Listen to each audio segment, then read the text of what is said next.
അമ്മേ ഞാനും അമ്മയല്ലേ ഇവിടെ ഉള്ള അമ്മയെ കണ്ടിട്ട് ഞാനും അല്ലേ ഞാൻ വിളിച്ചിട്ടില്ല അമ്മ ഞാനും അമ്മയല്ലേ ഇവിടെ ഉള്ള അമ്മേ എല്ലാവരും എന്റെ രക്ഷകർത്താവേണ്ട കാര്യം വല്ലതും ഉണ്ടോ ഞാനുണ്ട് അല്ല വേറെ വല്ല കണ്ടവനെ എനിക്ക് വട്ടാണെന്ന് പറഞ്ഞ് ഭയങ്കര പ്രശ്നം ഉണ്ടാക്കുന്നതിനാണ് എന്തോ രോഗം എന്താ ഇൻഷുറൻസ് ആണ് എന്റെ വന്നേ എന്തോ നമ്മളെ ഉപദ്രവിക്കുന്ന ജോലിക്ക് പോകാൻ സമ്മതിക്കാതെ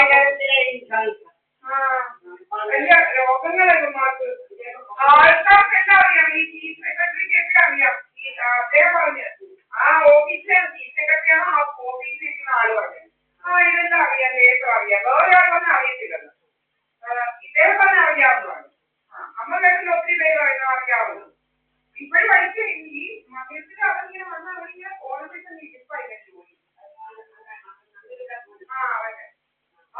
ഇവിടെ മന്ദിരത്തിൽ ഇത് ഉണ്ടായപ്പോ ഭയങ്കര ഇതായിരുന്നു ഫുൾ സമയം യുവമാര് മന്ദിരത്തിൽ ഈ പാട്ടും കൂട്ടൊക്കെ ഉണ്ടായിരുന്നു 40 ദിവസം ഭയങ്കര ശല്യമായിരുന്നു ഈ 40 ദിവസവും കയറി കുറെ അമ്മമാരെ വരുവാണെങ്കിൽ നിൽപ്പായിരുന്നു ജോലി ഇപ്പൊ എങ്ങനെ ഇരിക്കാൻ പറ്റില്ല മന്ദിരമൊക്കെ അടച്ച് മന്ദിരം ഉണ്ടാക്കി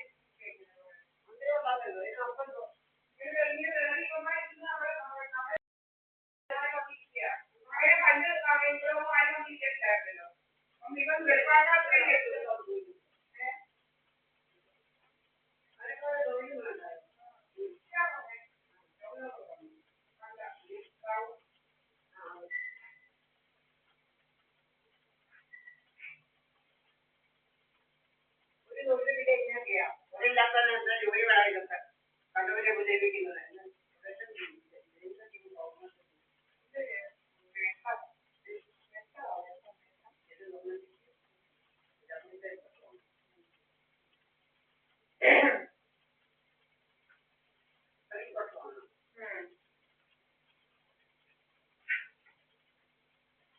നമുക്കിപ്പോ അത് വർഷത്തിനോ നമുക്ക് എല്ലാം അറിഞ്ഞായിരിക്കും എല്ലാവർക്കും വേണ്ടി നമുക്കൊന്നും ഒരു കുഴപ്പമില്ല അല്ല അവന്മാരെ അവിടെ കാണിക്കുന്ന കള്ളത്തരങ്ങളൊക്കെ ഞാൻ ഇടയ്ക്ക് റെക്കോർഡ് ചെയ്തല്ലോ അമ്മേ ഇവന്മാരൊക്കെ വന്നിരിക്കുന്നതും ഇവിടെ ഇങ്ങനെ ഇവിടെ ഓരോ അവന്മാരും കൂടെ ഇരിക്കുന്നത് ആണുങ്ങളെ കാണാനല്ല വരുന്നത് അവിടെ ഇവരുമായിട്ട് ഇങ്ങനെ ഞാൻ എന്നിട്ട് കഥയുണ്ടാക്കുമ്പോ ഞാനാണ് അവിടെ ഇരിക്കുന്നതെന്നൊക്കെയാ കഥകൾ അമ്മയ്ക്ക് മനസ്സിലാവുന്നത് ഇവിടെ അമ്മയല്ല എന്റെ കൂടെ വേറെ ഏതോ ഒരു കുരുടനാണെന്നൊക്കെയാണ് കഥകൾ ഇവിടെ ഭയങ്കര കഥകളായിരുന്നു അവർ കഥകൾ എന്റെ അമ്മയെ കണ്ടേ ഞങ്ങൾ കുരുടന്മാരെ എന്റെ അച്ഛൻ 6 അടി 1 ഇഞ്ച് ഹൈറ്റ് ഉള്ള ആളാണ് എനിക്ക് കുരുടന്മാരെ ഇഷ്ടമായില്ല ഒരു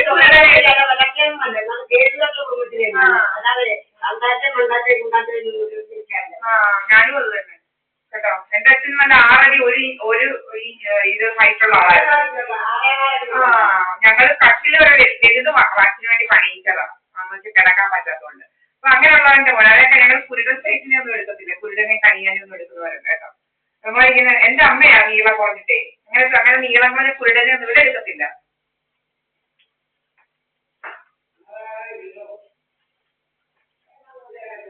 എന്റെ അമ്മ 5 അടിയുണ്ട് എന്റെ അച്ഛൻ 6.25 അടി ഉണ്ട് എന്റെ അമ്മ 5 അടി ഇത്രേ ഉള്ളൂ കേട്ടോ അപ്പം ഞാൻ ഇത്രയുള്ള എനിക്ക് കുരുടനെ വേണോ എനിക്കെന്റെ ആവശ്യമൊന്നുമില്ല എനിക്കൊരു പാർട്ട്ണറുണ്ട് ഈ മുക്കും കുജറൊക്കെ അതുപോലെ കണ്ട ശീലൻ എന്നൊക്കെ പറയുന്നവന് ഇവിടെ ഒരു ഷുഗർ ഡാഡി ആവാനൊക്കെ വരുന്നു ഇവരിങ്ങനെ നടക്കുമായിരുന്നു സദാനന്ദ സോമരാജൻ അവരെല്ലാം തിരിച്ചു വിട്ടവൻ സോമരാജൻ എന്ന് പറയുന്ന ഒരു ശ്രീജ എന്ന് പറയുന്ന ഒരു പെണ്ണിനെ LG നിവാസികൾ ധരിക്കാറുണ്ട് രാജേഷ് കെങ്ങ എന്ന് പറയുന്ന ഒരു പെൺപിള്ളയായിരുന്നു ശ്രീജ ചമ്മയുടെ ഉദ്ദേശിച്ചില്ലായിരുന്നു അവളെ കൊണ്ട് നടപ്പായിരുന്നു ജോലി ചെയ്തത് സോമരാജൻ എന്ന് പറയുന്നവൻ ഇതുപോലെ കഥയെല്ലാം ഉണ്ടാക്കി അവളെ പാക്ക് ചെയ്ത് വിടുന്നു ഡിവോഴ്സ് ഒക്കെ ചെയ്ത് പാക്ക് ചെയ്ത് അവളെ അത് കഴിഞ്ഞ് ഇവന്മാര് പിന്നെ വേറൊരു ഒരുത്തി ഇതുപോലെ ഡിവോഴ്സ് ഒക്കെ ആക്കാൻ വേണ്ടി പുരുഷൻ എന്ന് പറയുന്ന ഒരു മാമന്റെ വീട്ടിൽ ഇതുപോലെ ഈ LG നിവാസിലെ ലീല എന്ന് പറയുന്നവരുടെ ആങ്ങളയുടെ മരുമോളെ ഇതുപോലെ അവരുടെ പേര് ഞാൻ മറന്നുപോയി ആ ചേച്ചി ഇതുപോലെ ഇറക്കി കൊണ്ടുവന്നു ഒരു വില്ല ഇവിടെ അടുത്തൊരു വില്ലയുണ്ട് ആ വില്ലയിലൊക്കെ താമസിപ്പിച്ച് എന്നിട്ട് ആൾക്കാരൊക്കെ പറയുന്നത് ഈ സോമരാജൻ ഡണ്ടപ്പ ഇപ്പൊ വില്ലയിലെ ഡണ്ടപ്പയിലാണ് പോകുന്നത്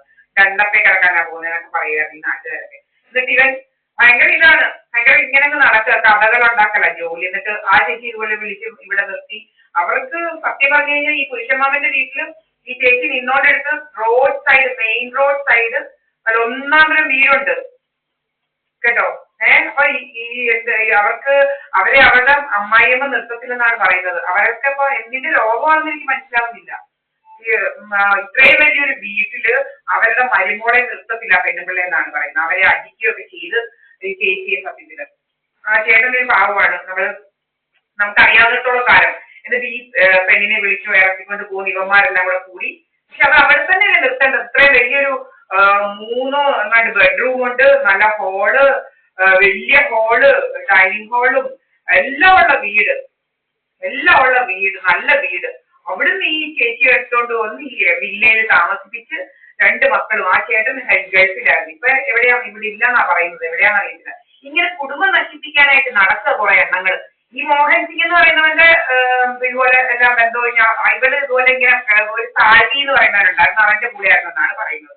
ഇതെല്ലാം നിങ്ങൾക്ക് തിരക്കി നോക്കാം, മനസ്സിലായില്ലേ? ഇവിടെ ഒരു കാരക്കാട്ടുകാരിയാണ് അവർ. ഇവന്റെ മോഹൻ സിംഗിന്റെ ഭാര്യയുടെ പേരാണ് ചൈതന്യ. നിങ്ങൾ എന്തെങ്കിലും തെറ്റുണ്ടെങ്കിൽ വന്ന് പറ, പേര് സഹിതമാണ് പറയുന്നത്. ഓലവെക്കമ്പലം 323 നമ്പർ SNDPയുടെ കീഴിലുള്ള കുറെ ആൾക്കാരുടെ കാര്യങ്ങളായി പറയുന്നത്, മനസ്സിലായില്ലേ? അതുപോലെയാണ് വേറെ പറയാനാണെങ്കിൽ വേറെ എന്തോന്ന് വെച്ച് കഴിഞ്ഞാല് നമ്മുടെ സിജി സുബ്രഹ്മണ്യൻ, അവനിതുവഴി അവന് നല്ല അടി കൊടുത്താ കേട്ടോ. ഒരു അടി നല്ല ശരിക്ക് കൊടുത്ത്. ഇവനിങ്ങനെ എന്തുവാ ഇങ്ങനെ കണ്ണക്കിരിക്കുന്നുണ്ടോ ഒരടി നോക്കി. അല്ലെങ്കിൽ എനിക്ക് അടി കൊടുക്കാൻ അറിയാൻ വേണ്ടിട്ടല്ല, പെണ്ണുങ്ങളെ കുറിച്ച് അനാവശ്യ കഥ പറഞ്ഞുണ്ടാക്കിയാൽ അടി നല്ല ശരിക്ക് കൊടുക്കാൻ തന്നെ അറിയാം. അല്ലാതെ അവള് ഒന്ന് പറയുന്ന പോലല്ല പറയുന്നത്. അടി കൊടുത്തിട്ടേ വന്നിരുന്ന് ചാനലിൽ പറയുള്ളൂ, മനസ്സിലായില്ലേ? അടി കൊടുത്തിട്ട് ഞാൻ വന്നിരുന്ന് ചാനലിൽ പറയും.